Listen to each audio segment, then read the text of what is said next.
It's not like Russian economy has been doing that well. It's been demising. Sometimes I call it the economic tsunami, and sometimes the Titanic sinking. The compartments are full of water already. They have been filled. And there are good reasons for that. But if you think that the Russian economy has been doing bad before Kursk, well, folks, think twice. Because Kursk, this, what is happening in the Kursk province right now, is a very big blow to the economy. Very big one. And that's what I'd like to talk about today. Howdy, howdy, friends. My name is Konstantin. Welcome to Inside Russia, where usual Russia is explained by the unusual Russian. As usual, you will not find BS, propaganda, or crap on this channel. You will find logic, common sense, and truth. And you will also find some emotions because I am a human being, after all. Well, first, I'd like to tell you a little bit about Russian economy, its current state, a very short summary, and I promise won't be long. And then I will talk of what impact the actions of the Ukrainians near Kursk are having on Russian economy. Well, as you might already know, Russian economy is in a pretty darn bad shape. It's crumbling now. There are quite a few big problems driving the economy down. And they are budget deficit. You know, Russia, well, I'll tell you the few major ones without going deep into the details. So, number one is the budget deficit. Very simple. Russia is spending way more than it's earning for two reasons. First, it started spending much more to maintain its military industrial complex and actually to grow it. And it started selling so much less of oil and natural gas and pretty much everything else. So, number two, catastrophic shortage of people. Labor force has shrunk tremendously for three big reasons. Reason number one, the increased demand for people in the military industrial complex that does not really produce any value for Russian economy, but it's taken a lot of resources, money, and people. Number two, mobilization. People have been taken and thrown to the front lines, killed there, injured, maimed, and this is still happening. And number three, reason number three is over 3 million people have left Russia, disagreeing what it's doing in Ukraine with Ukraine, and that's the cream of the crop. Entrepreneurs, business people, professionals, the ones who really need to stay inside the country and drive its economy, they have left. The reason number three for Russian economy problems is sky high inflation. I'll have a very easy explanation of what's going on. Money is being pumped into the economy, into the military industrial complex, and it is competing for people, attracting vacuum cleaning people. It means that the prices are going up, lots of salaries are going up in the military industrial complex. More people quit their jobs in the civil industries and go to the war, work in the war economy. Lots of money being pumped through mobilization.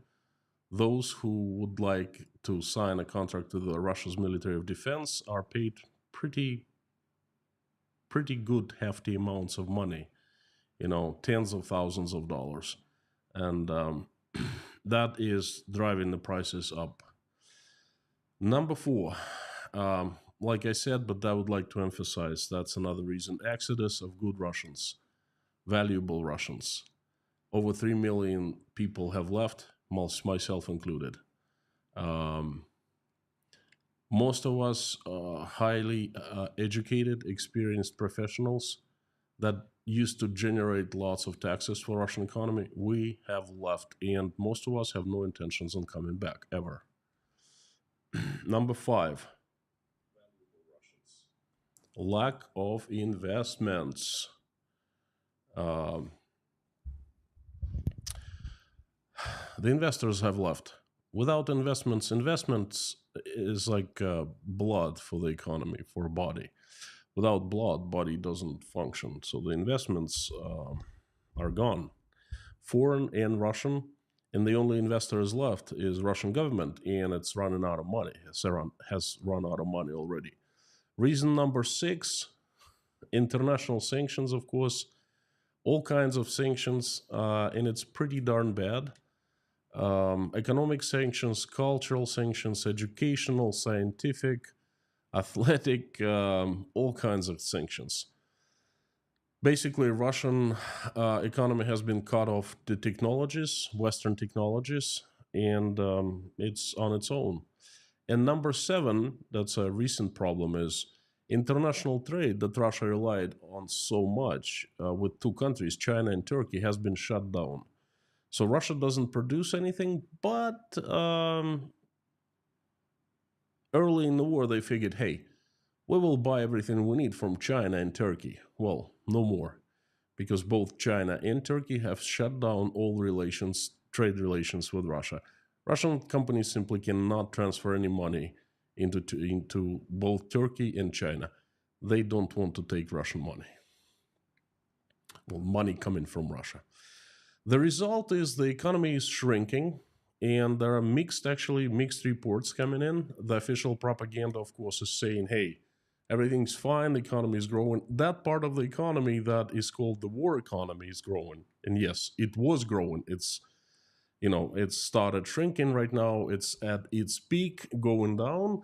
But the other economy, the civil economy, oh my gosh, there's so many problems with that. So basically, the two results are Russian economy is shrinking, and it will be shrinking, and for a long, very long time, it's not going to recover. I would say for generations on Russian folks, and people are becoming poorer and poorer, and that's basically in a nutshell what Russian economy is looking like right now.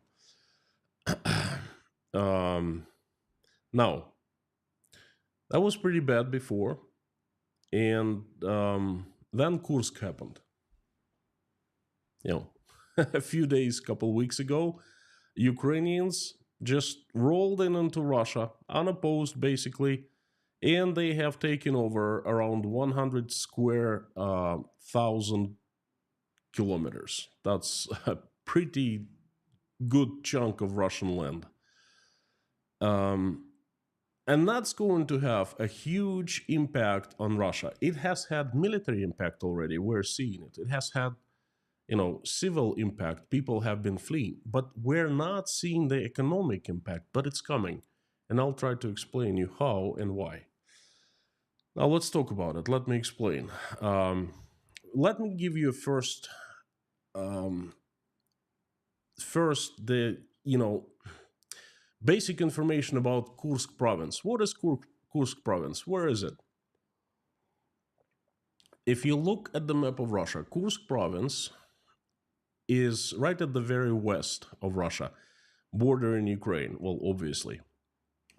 It's a rural province with 82% of agricultural land. It's 82% of its land used for agricultural purpose to grow things.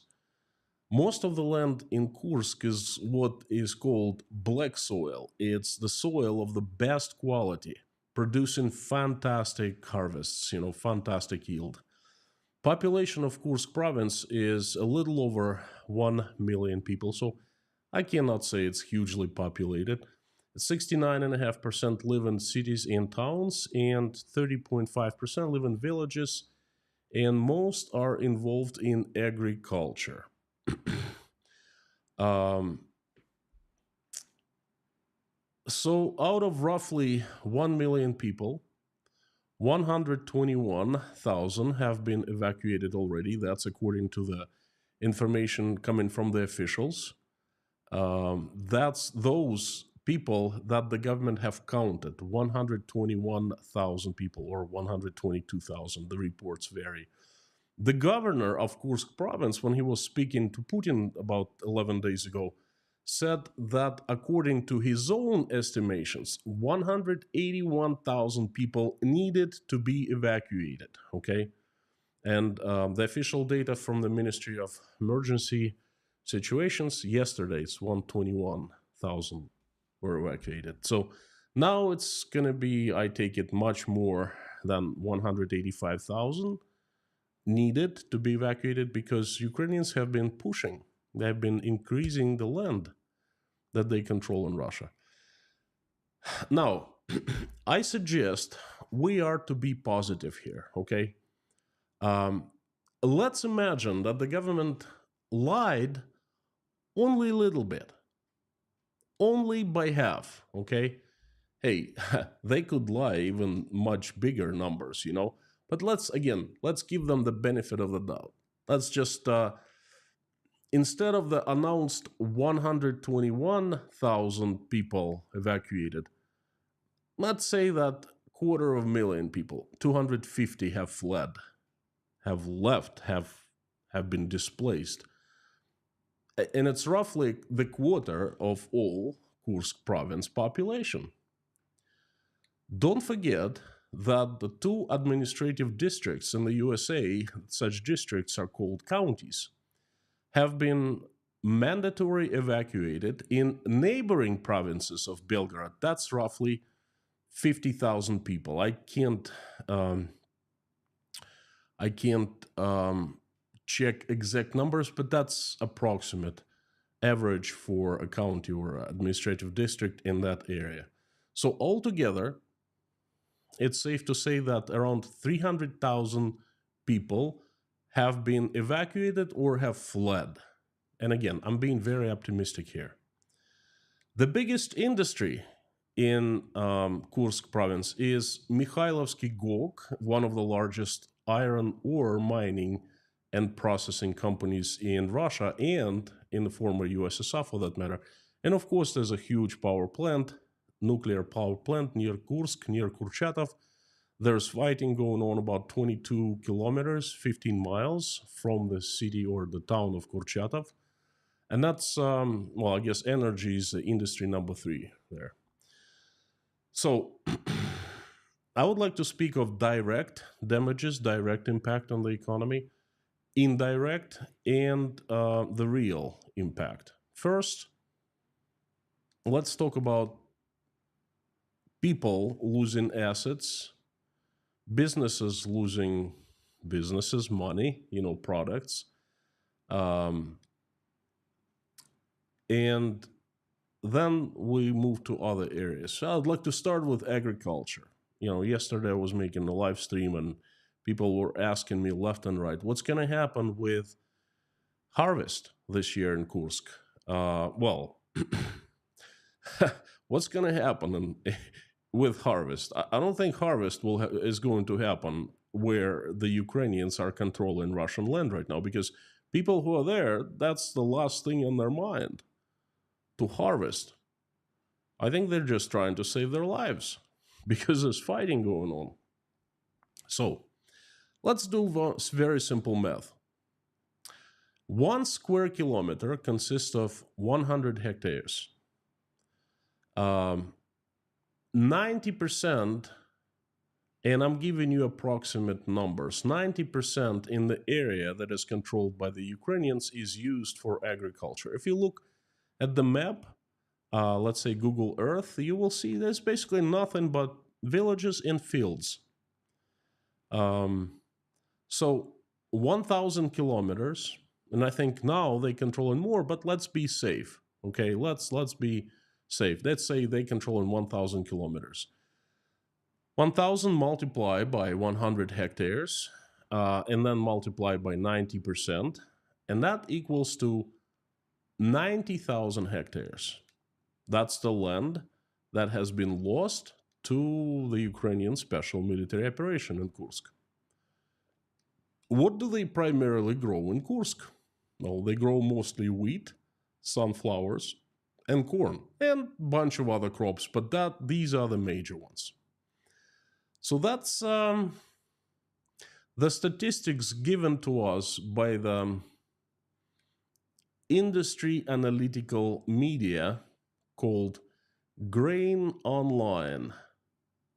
And I think they share the data with Rostat. They show us that's the industry media, that all the growers rely on, all the farmers rely on. And it shows us that the average yield for 1 hectare in 2021, and that is the last pre-war year, normal year, So the average yield for 1 hectare was 58.8 quintals.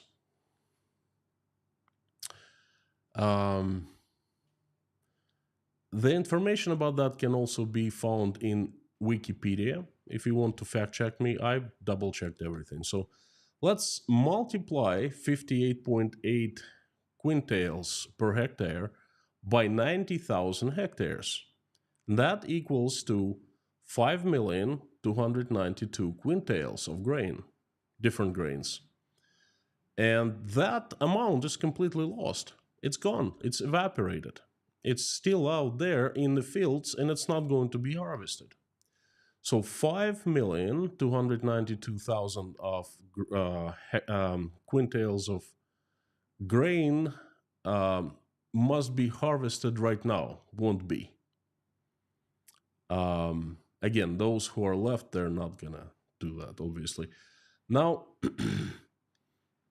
that if we limit our calculations only by the land lost by the Russians and controlled by the Ukrainians, and I think it's safe to say that there is a buffer zone near that land lost where no one is harvesting either, and no one is going to be harvesting, because that is a potential war zone. And that war zone, the buffer zone, is also being fled by, people are fleeing from there.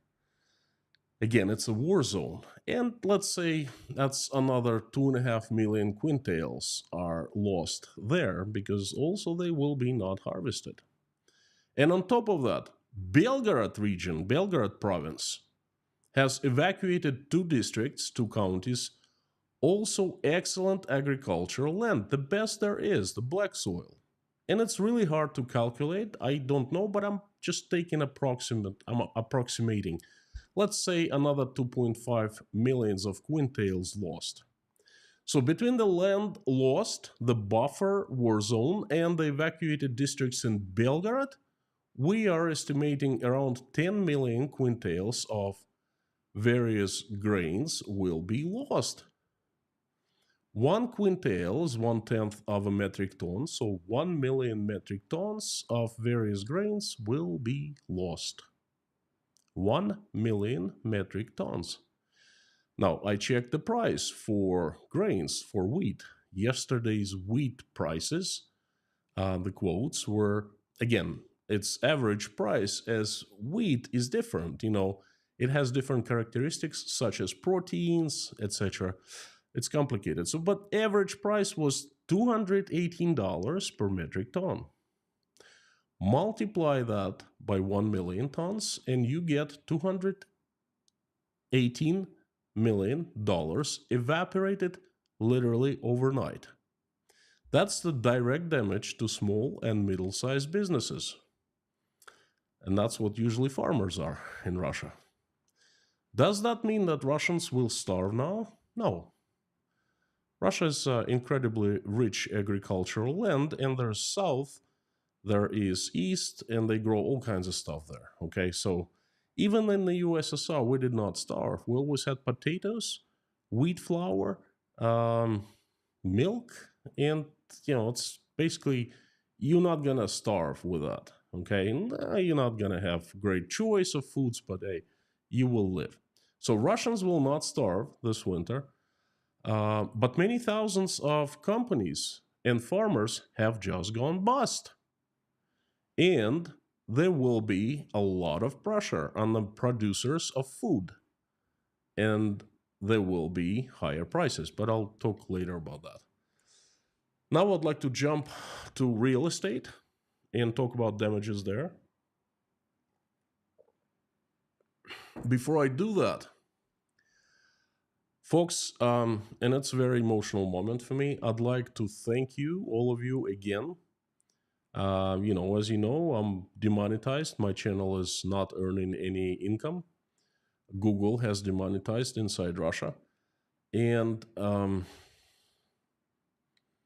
it's okay because so many of you came to the rescue in absolutely various forms, sending me letters of good wishes, advising, offering assistance, offering help, becoming patrons at patreon.com, spending money on to send me coffees at buymecoffee.com, sending money directly via PayPal, and just so important, praying and sending love. And I've received thousands of messages. I keep on receiving them. It's incredible. I've received such wave of warmth and love in the last few days. I don't know how to express my gratitude. I just want to say thank you for this community, and thank you. You're just a lifesaver. And I promise you, monetization or not, I will keep making updates every single day, as usual, informing you of what's happening in Russia, giving you news, giving you my thoughts, analysis, and so forth. I am expecting monetization sometime soon to come back, but hey, it's still not monetized, and I don't know when. I am overwhelmed by your support. Thank you, thank you, thank you, thank you.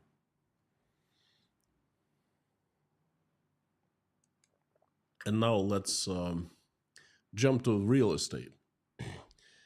Residential and commercial. Let's count losses in residential real estate. What can I say? Wow. Houses and apartments, and mostly houses. In that region of Russia, it's a rural land, very few apartments, it's mostly houses. 250,000 people, let's suppose that they have left. We talked about it earlier, and average family is 3 people. So it's about 83,000 families, households, houses, and apartments have been vacated. So I went to a Russian website called Tsian. That's a knockoff Zillow. It's basically a copy of Zillow. And what I was seeing, I made an analysis on how much the houses go for in the occupied land. Believe it or not, they're still selling real estate there. They're trying to get rid of the houses. And the prices are fairly cheap. $15,000 can buy you a regular Russian house, which is not fancy, trust me, but that's a place to live. But if you move to a little, eastwards into the unoccupied regions of Kursk province, you will see that an average house is about $40,000, a little over 4 million rubles. So $15,000, that's what I'm taking. They're rushing their sales. But in reality, it's about 40,000. This is what I'm counting, okay? $40,000 multiplied by, let's say, half of the houses in the occupied land is gone now. Destroyed, damaged, that's roughly 40,000 houses and apartments. So $40,000 multiplied by 40,000 houses, and that's roughly $1.6 billion in residential real estate. Gone, evaporated, in a very short few days, unexpectedly for that real estate's owners. They also have 167,000 cows and 1.2 million pigs in Kursk province. It's one of the top milk producing regions in Russia. I simply don't know.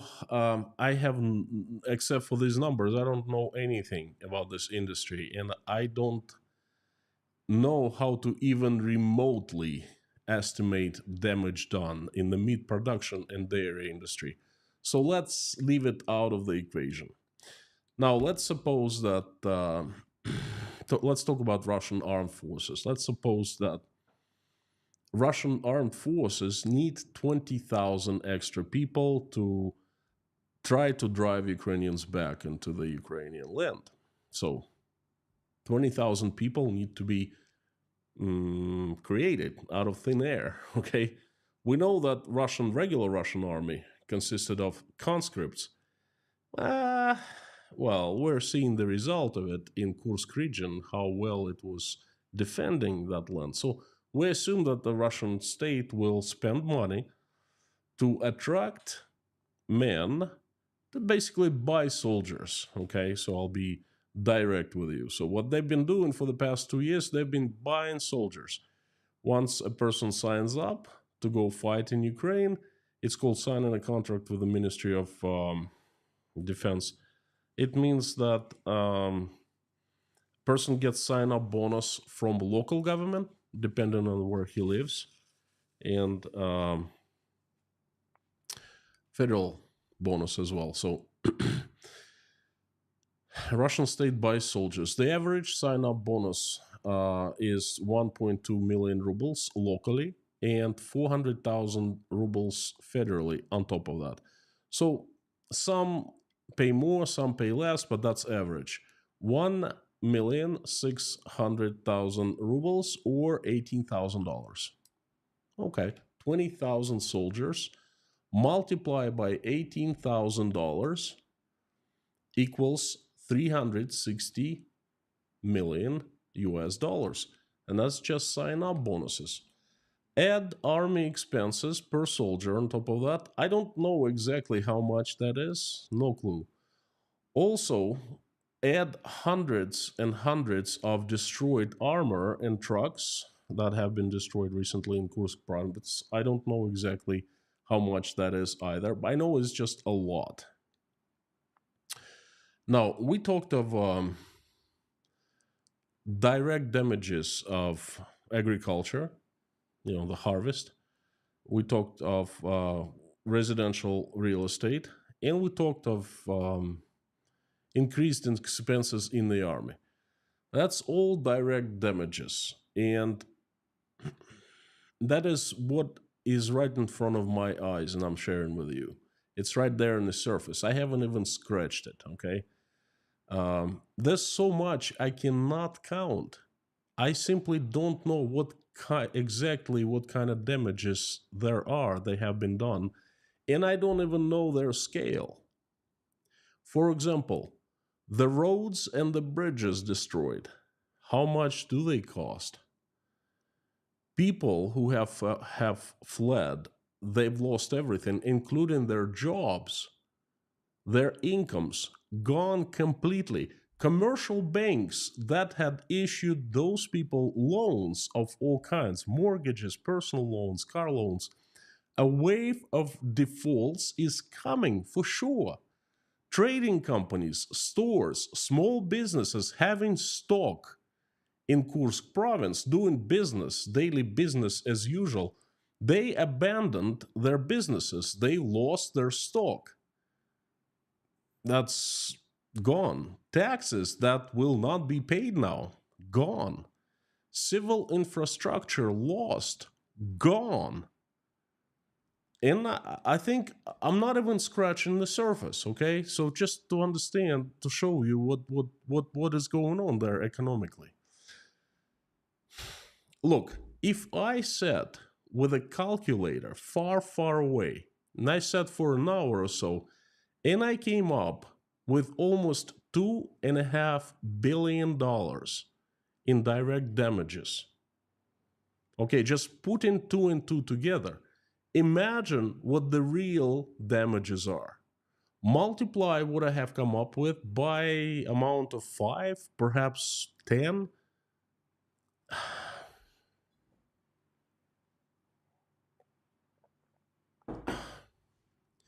There will be many news that are coming up about including the damages, about the economic impact. And, by the way, I cover such news that I find important, that I find that matter. I make them, well, at first I search for them, I identify them, and I make them available to patrons of Inside Russia. So every single day, I come up with 9 news that I find important. I add my analysis and commentaries, and it'll keep you informed on everything you've always wanted to know about Russia but were afraid to ask. Become patron at patreon.com. Get access to the news that matter.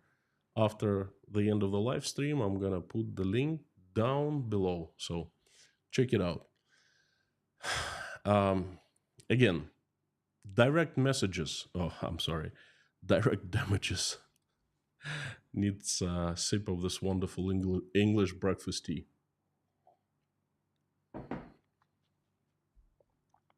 Direct damages, well, direct messages are also good, but we're talking about direct damages here, okay? So I've covered real estate, agriculture, army expenses, and just gave you a glimpse of what's been lost. Now think of what will happen to all displaced people. They are running inland, literally running as fast as they can. They will be either trying to resettle there, and I'm pretty sure that a lot of people, they will not want to come back to Kursk because, hey, it's not safe to live in the border region. Now, all Russians understand that.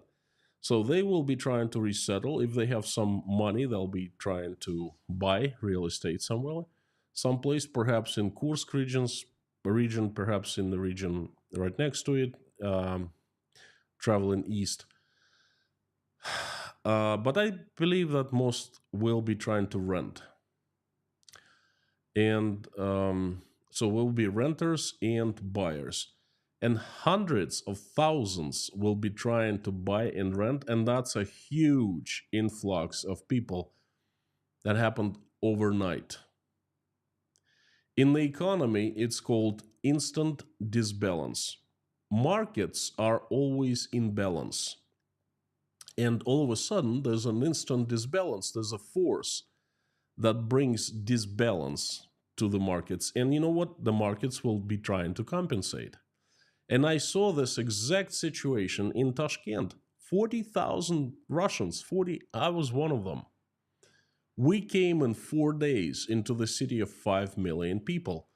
And it went wild. Real estate through the roof. Prices for apartments and houses went 10-15% instantly in days. Rent prices through the roof. They almost doubled because we were looking for apartments desperately, and we weren't looking for deals. We just were looking for roofs. And that's exactly what people in Kursk province are looking for right now. They just looking for a place to crash and sleep and be safe, and that's it. Food prices went through the roof in Tashkent, and it was just 40,000 of us. 40,000 in the city of 5 million, and we had a huge impact. Now, imagine 250,000 in a province of 1 million people. Every fourth person is displaced. And again, I'm being very positive here. I'm being optimistic. 250,000 people, every fourth one is displaced. What an impact. And that is a huge blow to already landsliding Russian economy. Military expenses increasing, lots of agricultural yield lost, leading to higher food prices and smaller food volume. Disruption of trade, increased logistic costs, major highways in Russia not interrupted, but occupied, and things like that. And that's That's now I'm just touching the economic effect, and that's called the ripple effect, the multiplier. Okay, um, you take you cause direct damages of $1, and this ripples going into different directions, and the damages multiply. Okay, that's the ripple effect or the multiplier. Again, I don't know how to estimate this multiplier effect in numbers. Um, First of all, I don't know what kind of damages have been done, how many businesses. I don't possess data. No one does. I've looked. At this point, it's really hard to say. Later, we will do that, but not right now. Okay, and there are special techniques in economics, but you gotta have knowledge of, you gotta have data, okay? And then you can work with the data. I will do that in the future. For now, I'm just guessing. So that's the economic effect that's going to be um, adding this. Kursk is creating this effect, and it's going to be adding to already declining Russian economy. But now I'll drop a surprise on you. I think that the economic effect is not the worst for Putin's regime. Yes, bad. Yes, it'll be felt by everyone. But it's not the worst that could happen. The worst is finally people's information bubbles are start bursting. Finally, they start seeing with their eyes and hearing with their ears, and they see people coming to from Kursk province all over and speaking the truth. What kind of support they got from local authorities, what kind of support they getting from local government, from federal government, what kind of defense they received from their army, the Ministry of Defense. And I'm pretty sure that those people will not spare words, okay? I'm pretty sure that the truth will be told. And people finally start seeing, understanding that things are not going according to the plan. They see Russian people on Russian soil running away from their homes, running from the war happening on the Russian territory. Something doesn't add up here, okay? You see, they see one picture from the TV, and in reality, something very different. They finally see how defenseless Russia's Ministry of Defense. They see lack of leadership among Russian leadership, no pun intended. They see things that are going terribly wrong. Increased anger, increased poverty, fear, stress, anxiety, PTSD. That's just a few results of the Ukrainian special military operation happening in Kursk. Will that become the straw that will break camel's back? I don't know. But you know what? Russian government has been using its favorite tactic called stepping stones. It's been using it on Russian people, and now the problems of all kinds are mounting step by step, stepping stones, and the speed is increasing. And now this stepping stone strategy problems are being used against Russian government. So the economic blow in Kursk is a large stepping stone that is contributing a great deal to Putin's demise at the end. I don't think it's getting started. I think it started quite some time ago, and it's developing very, very rapidly. Folks, this is it for the message today. Before I turn the live stream chat on, I'd like to ask you a favor. Let me know what you think of my today's message. Are you with me? Do you agree? Or perhaps you disagree, which is fine. Just let me know. Give me some food for thought and give me feedback. I'd like that. So thank you so very much. I invite everyone to join the live stream chat. where we share ideas and I answer questions and we have discussions. Please know, no US politics. Somehow people always fight when we start discussing that, so please know. Um, Show respect to me and to the other members of the community.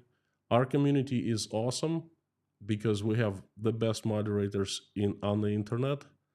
They are Lorna, Mami K, Bob S, Harry Potnin, Dirk, and Amir Fazad. Thank you, friends, for coming. I see everyone here. Dirk, Lorna, Mommy, Harry, Bob, and Amir is in our hearts. So, usual suspects, fantastic to see you. I'm back to my normal schedule. I'm back home every day. Every day is a holiday. So, as usual, usual suspects, fantastic to see you. Please make it easier for me if you want me to read something, your comment or question, put it in all caps and put inside Russia after that sign. So thank you so much. Just like leitmotif for me did, and Bob S did, and Harry Potter did. Thank you, friends. Thank you, thank you, thank you. Baker Stock, thank you so much. Good to see you. Zero G, Ferrari Guy, John Morin, Justeri, Indiscreet, Jodes Rames, Carano, good to see you, friends. Great Southernland, Roy Cousins, Heine Nissen, Frank from Texas, Scott Nesbitt, Paul Wright, Reinhard, Gloria, Pamela, Ellen, Airborne Snail, good to see you, Heidi Hi, Kermo, Wow Marinos, Bob Brennan, Theodore Henderson, Haley. Friends, don't cancel your memberships yet. They might work again. I hope to get monetization back soon. I don't know when, though. It's totally up in the air. But I hope you come back as members. And definitely there will be a live stream for members and patrons this coming Saturday. I'm reminding you, and I am ready to answer your questions. Please highlight them on orange, put that in all caps. Looking for the first one. By the way, Donna says, I can only send love and support. I care so much for all people struggling through hard times.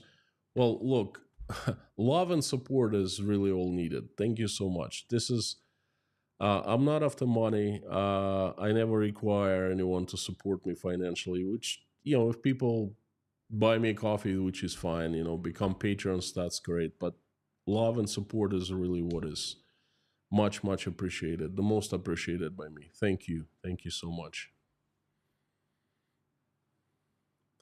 Guy, good to see you. What the fudge? You're totally correct. Thank you. Thank you, friend.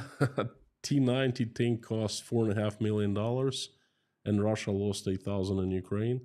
Well, I just, you see, I try to look at the big picture, and when I think of all expenses, all losses that Russia has incurred, not just militarily, but like everywhere in all areas of life, I have goosebumps in a bad way, This is crazy. Why? The question is why? Why did they do that? Why did Putin do that? For what reason? When Ukrainians strike back and roll on into Russia to hide in his bunker, because he's hiding now. He's not saying anything. He visited Azerbaijan, then today he visited Beslan. He's visiting Grozny right now, not saying a word about Kursk. What kind of the chief commander-in-chief is he? Literally hurts me physically when I start thinking about that. How they destroyed half of Ukraine. For what? For what? They killed so many Ukrainians. They killed so many Russians. For what? This is a lose-lose situation for both countries, for everyone, really. Just crazy people,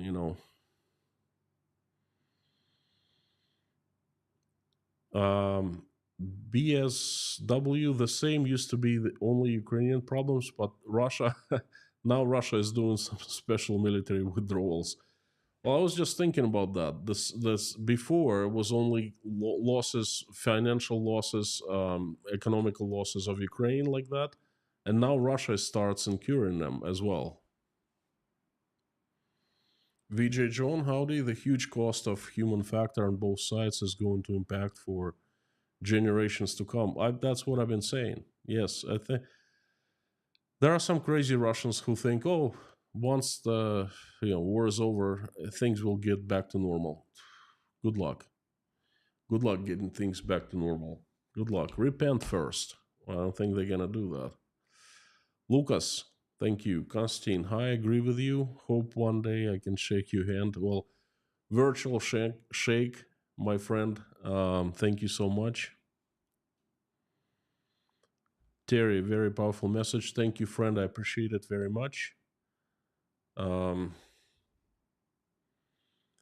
Bob 138, thank you for your endurance to this day. Thank you so much. It's been quite an adventure for me and for the mods, by the way, because it's not just me that doing daily streams, it's the mods too.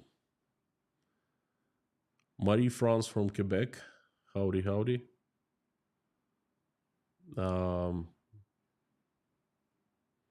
Slow modes for everyone until Constantine straightens out membership with YouTube. Lorna, thank you so very much. Okay, I didn't even think of this. Thanks for taking care of that. What might be the next black swan for the Kremlin? It's coming. I'm pretty sure it will be a black swan. Russia is facing total deficit of everything. And it's like in the USSR. It was not too bad because we kind of like produced everything ourselves. It was crap quality and it was shortages, but we had everything from cars to planes to consumer goods. Russia does not produce anything. And Chinese banks have not been accepting Russian payments for 4 weeks now. Zilch, zero. And I'm thinking, I'm sitting in front of the camera, folks, and I'm so absolutely honest with you. I'm thinking of this. The situation is so crazy that I might be insane. It could be me. And things are not that bad. It's just something wrong in my head, okay? Because what I imagine is what is coming a few weeks away is pretty darn bad. And I talk to some people who trade with Russia, and they say, no, nothing is coming out of Russia financially. Nothing is coming in terms of goods. But the reality, my forecast is so crazy that I have hard time believing myself it's going to happen. Because imagine having shortages of everything. We're going to see that in a few weeks. We'll see if I'm right or not. Mark, write my words down.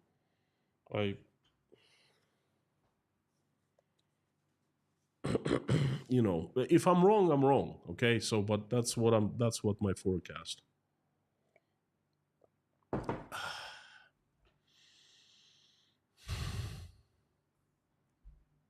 So Roman, that's what the next black swan for the Kremlin, and of course there could be accident at the top level with health or something like that. That cannot be forecasted. It can be expected, but Patsky, howdy.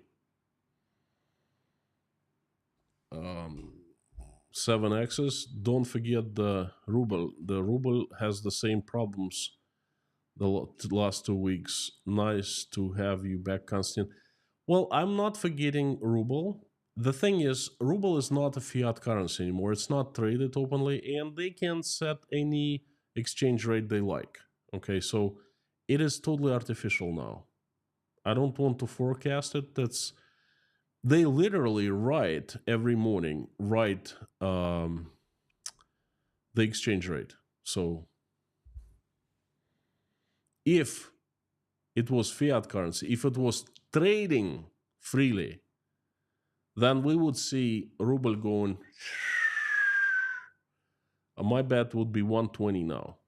And when they write the exchange rate, they set it up artificially, it's 89. So I believe it would lose one third of its value. But hey, Kami Santi, howdy, howdy. Pulaski, Virginia, Terry Carter, as usual. Good to see you. Good to hear you. You might be onto something, but you are correct about not having complete information. Well, no one has complete information right now. It's a mess. Okay, and I've tried my best, but I also think that I am onto something. It's economics 101. Um, Rhino Stewie. Have you seen the videos that came out from the Russian mothers demanding the senators and their sons to go fight in the war? Not only I saw that, I used it. I showed this video in the live stream yesterday. Please check it out. Yes, that video is actually the first time I saw a person who's saying, I am the voter and I am the source of power in this country. And you do what I tell you to do, and I tell you this and that. First time, besides me, I heard someone saying that. Go check out yesterday's stream. It's actually quite interesting. I'm gonna put link right over here.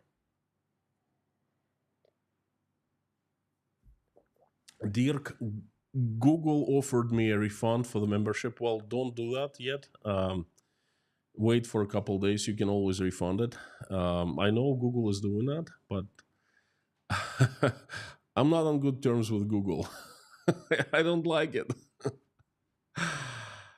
Paul Wright from Washington. Howdy, howdy, friend. Reinhard. 17.1 million square kilometers. Big loss for the affected region. Zero loss for Russia as a whole. No, I disagree with you.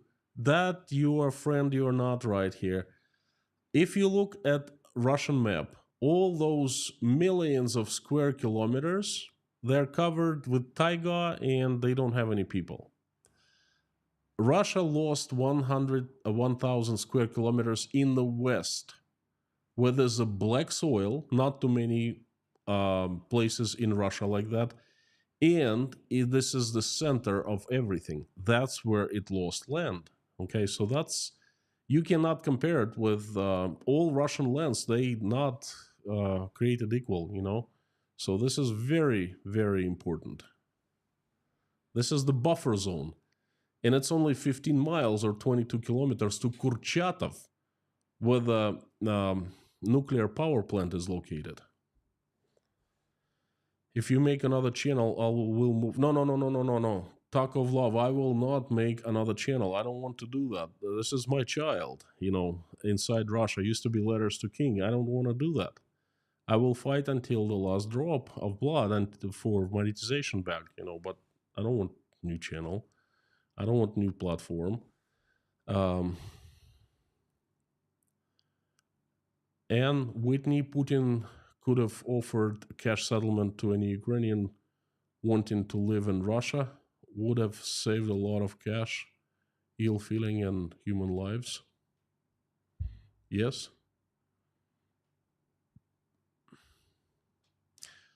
Night Riders, are you sure that going back isn't an option someday? At least it's your home country. My friend, let me decide for myself whether it's an option for me to go back. It's not an option. That's a very personal decision. And it's for me to take and to make.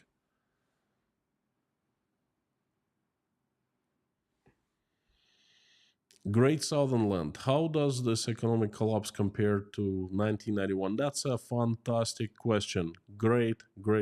Bullseye. Much worse. That's actually you people should be asking this. It's going to be much worse because we kept our oil and gas.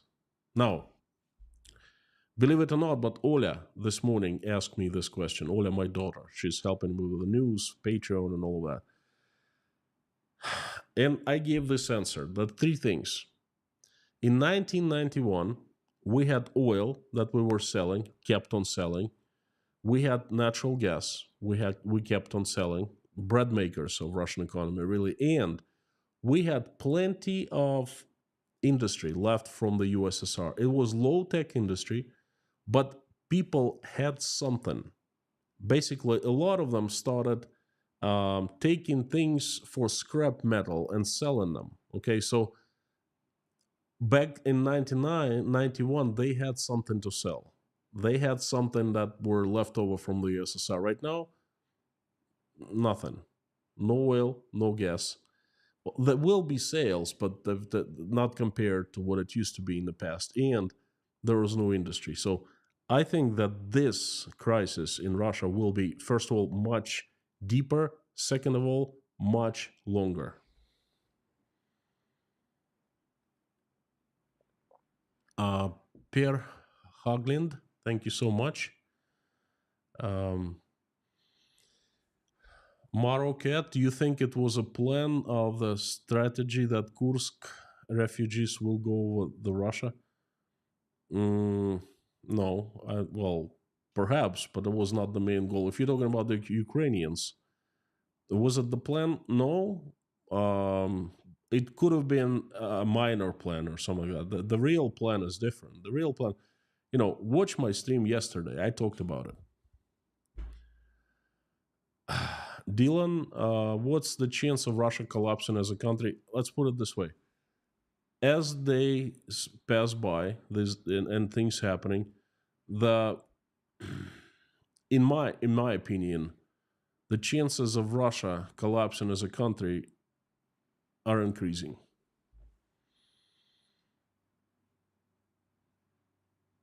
Dominica Cachera, howdy. I live in Russia and I want to know, do you think we'll just end up with another Putin-like leader, or is it more likely that we'll dismantle the current system? How are you seeing this live stream if you're in Russia? Interesting.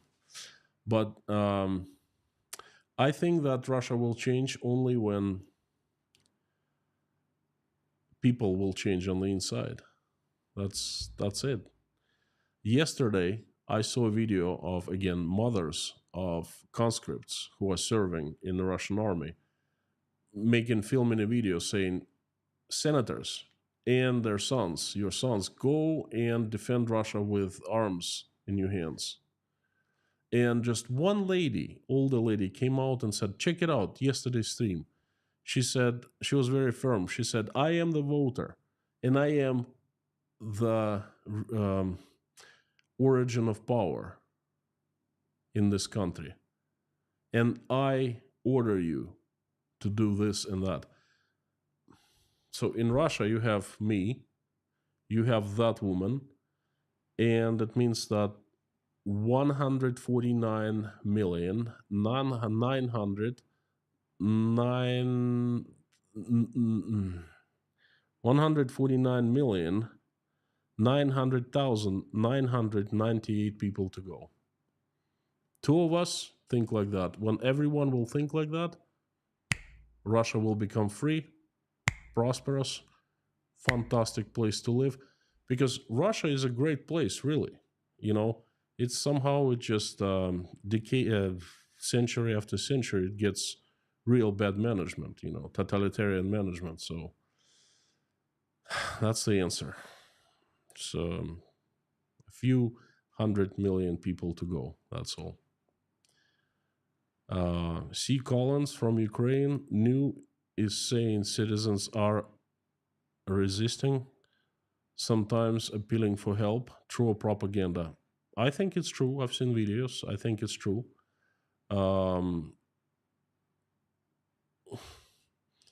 Why would Ukrainians, this propaganda on Ukrainian side is not needed like that. What goal does it have? I think that's true. I've seen quite a few videos of, that people filmed inside that 1,000 kilometer zone. Werner, think that Swan Lake is already on the record player in Moscow. You keep asking me this question. I don't know. I thought, I had a gut feeling we would hear it before 2024 came. We didn't. I don't know. But I'm waiting for it.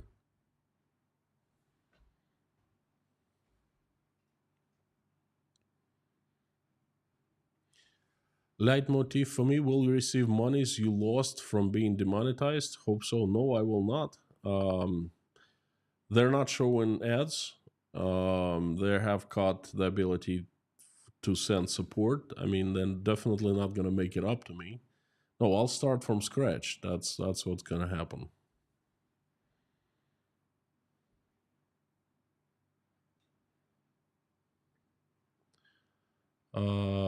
I see Alexander. We speak English here, but I know the guy quite well. Thank you, friend. Xander17, you know who you are. Sending you love to, I don't know where you are right now. Spain? Tashkent Breakfast Club rules, by the way. Sam the Legend K is here. Aaron Son X, thank you so much. Another nice message, and thank you. It's very, very heartwarming. Thank you so much. Again, friends,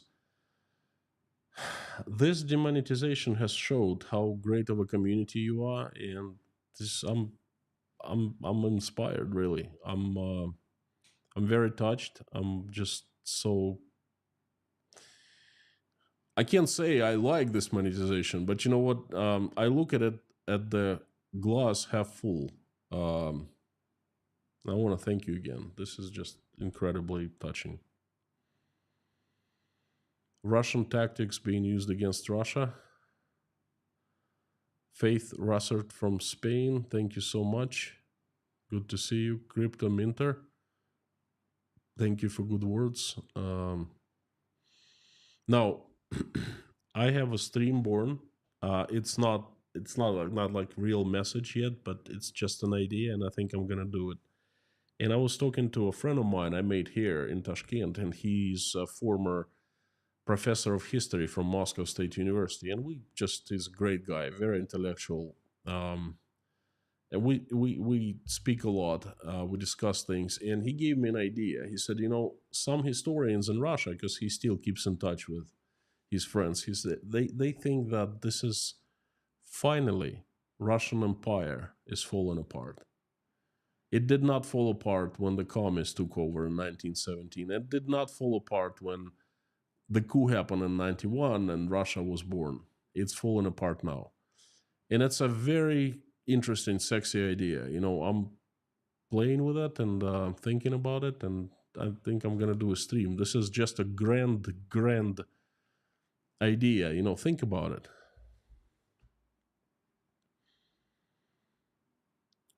Do you think the U.S. prisoner swap was a shaping operation prior to negotiations? No, I don't think so. It's not shaping operation. I think they just did exchange. That's all. Navalny was supposed to be part of it, but not to give him up, they killed him. Amir, good to see you. I see that you showed up. It's really so strange not to see like tons of members here. Steve Applin, brilliant summary. They mentioned that a few. Thank you so much. This is it keeps me going. Thank you. That's fantastic feedback. Thank you.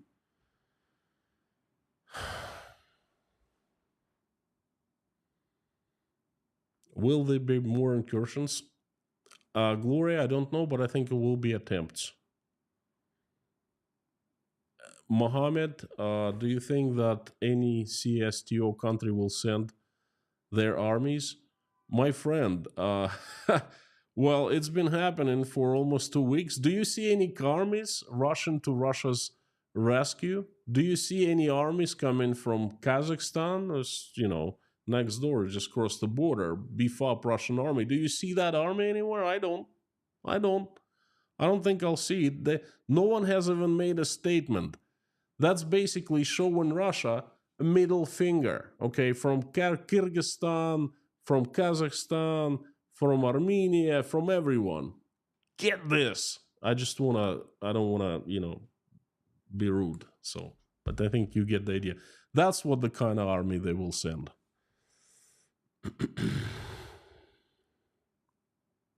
I'm going to take a couple more questions and we'll wrap it up. And I invite everyone to pray, finish this live stream with a prayer as usual. Thank you, friends. By the way, 7,000 people is fantastic. Was just thank you. Dylan, what are the chances of Russia collapsing? The USSR did. I said I answered this question already. I think the chances are growing. Heidi, hi, how bad this winter will be in Russia with civil infrastructure is going to be so bad, you're not going to believe it. I'm going to make a stream about that. And it was just very few short weeks away.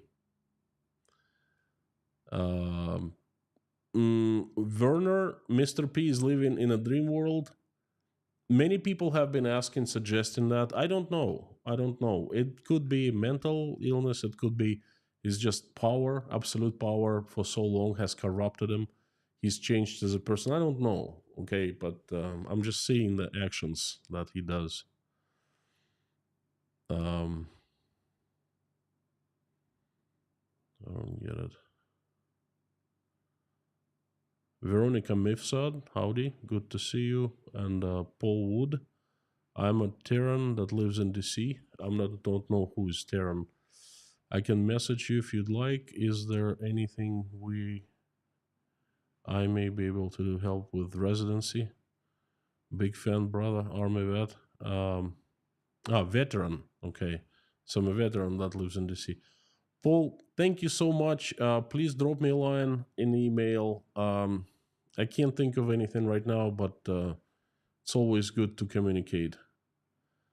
Even Belarus army is not coming. Moreover, Marocat, Belarus is backstabbing right now. It's not just not coming, it's backstabbing.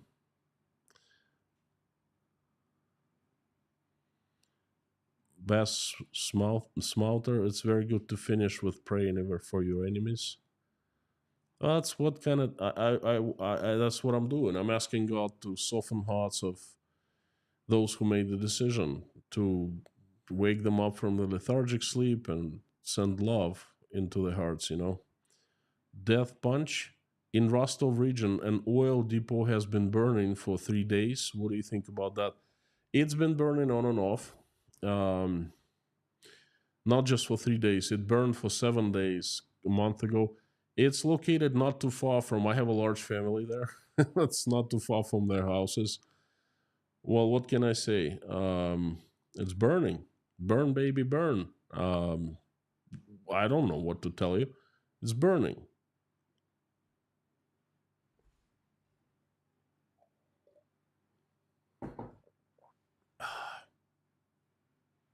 Okay. Thank you, friends. I'm inviting everyone to finish this live stream in prayer with me. Thank you so much. Let's do it. Dear Lord Jesus Christ, thank you so much for giving us this day. Thank you for putting food on our tables and giving roofs over our heads. Thank you for surrounding us with people who we love and who love us. Thank you for everything you've given us. Please give us wisdom to keep the skies above our children's heads safe and peaceful, and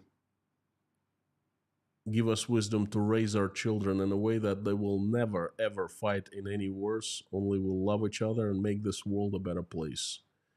Dear Lord, please help stop bloodshed in Ukraine. Please help every single person who has been affected by this terrible tragedy in Ukraine and answer their prayers, make their wishes come true. Reach out and touch the hearts and souls of those who have started it all and who have power to end it all. Wake them up from the lethargic sleep. Touch their hearts. Fill their hearts with love. Remind them that there's love still in their hearts. Remind them that they're human beings, so they will make the decision to stop the bloodshed. Dear Lord, please help my country. Assemble your strongest angels with sharpest swords into an army and have Saint Michael lead it to the earth to get rid of the demons who we know by their names and by their faces Have your angels come down and help good Russians to run the country and make it peaceful, loving, and respecting. Dear Lord, please help everyone who is traveling right now. Send them safe travels. Help fathers and mothers, single fathers and mothers who are raising their children and struggling, trying to make ends meet. Please help those who are in dire straits and danger. Please help those who are applying for asylum of any kind, running away from evil, trying to keep themselves and their families safe. Please help the hungry, the cold, the sick, the addicted, the homeless, the jobless, the betrayed, the ones who are crying right now, the ones who are hurting, the ones who are not feeling well about themselves and about their lives, the ones who are feeling alone in this world. Please remind them, show them they're not alone. Touch their hearts and fill them with your love. Show them, have them feel that you're still with them.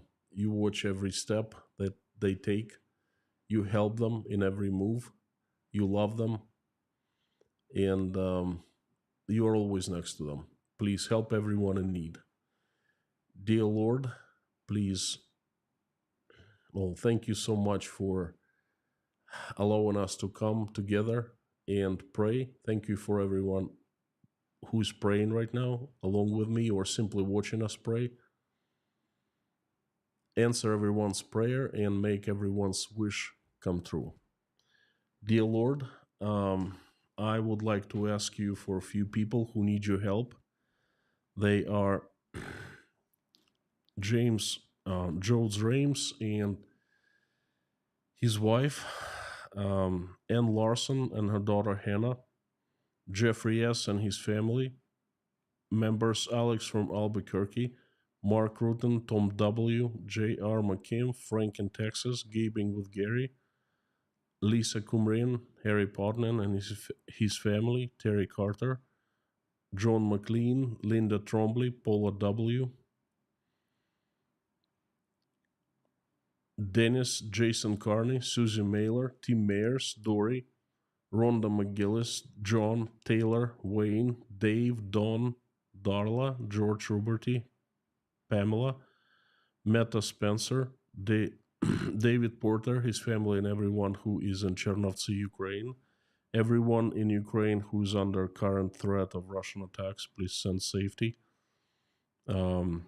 Life, Randolph, Grace, Mr. Dean Spooner and his church, Yelena, Natasha, Michael, Jake, Oля, Dasha, Sky, Svetlana, Sergey, Liz, Ron Klotzer, Liz Dombrell, Koshkin Dom, Sandra, Mike and Mike, Petra Olson, Joseph Abide, Melissa Hanson, and all the children who have been displaced, who have been taken away from Ukraine, have them return homes and find their families and live with their parents. Thank you so much, dear Lord Jesus Christ. Amen. Friends, thank you very much for coming and giving me a chance to deliver my message. Thank you for participating in the live stream chat. I would like to remind you that you are absolutely awesome and you rock. Please come back tomorrow for World's news update as seen from Russia. It's been a while since I did it due to some personal circumstances. And before I sign off, I would like to ask you to, as usual, say out loud with me, along with me, as loud as you can, the following. Carthago delenda est.